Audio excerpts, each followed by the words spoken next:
আপনারা কি জানেন লক্ষণ রেখা কেন কেউ অতিক্রম করতে পারে না?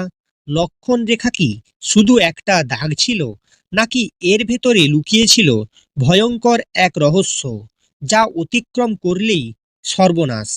লক্ষণ রেখা কেন কেউ অতিক্রম করতে পারে না? এই প্রশ্নের উত্তর শুধু শাস্ত্রে নয়, মানুষের মানসিকতার ভেতরেও লুকিয়ে আছে। রামায়ণে লক্ষণ এই রেখা এঁকেছিলেন সীতাকে রক্ষা করার জন্য। এই রেখা ছিল ধর্ম, সুরক্ষা আর সীমার প্রতীক। যতক্ষণ সীতা এই রেখার ভেতরে ছিলেন, ততক্ষণ কোনো রাক্ষস, কোনো অশুভ শক্তি তাকে স্পর্শ করতে পারেনি। কিন্তু সমস্যা শুরু হয় তখনই, যখন এক ছদ্মবেশী সন্ন্যাসীর কথায় পড়ে সীতা লক্ষণ রেখা অতিক্রম করেন। এই রেখা অতিক্রম করার মানে ছিল নিজের বিবেক, সতর্কতা আর ধর্মের সীমা ভেঙে ফেলা। আর ঠিক তখনই রাবণ সুযোগ নেন।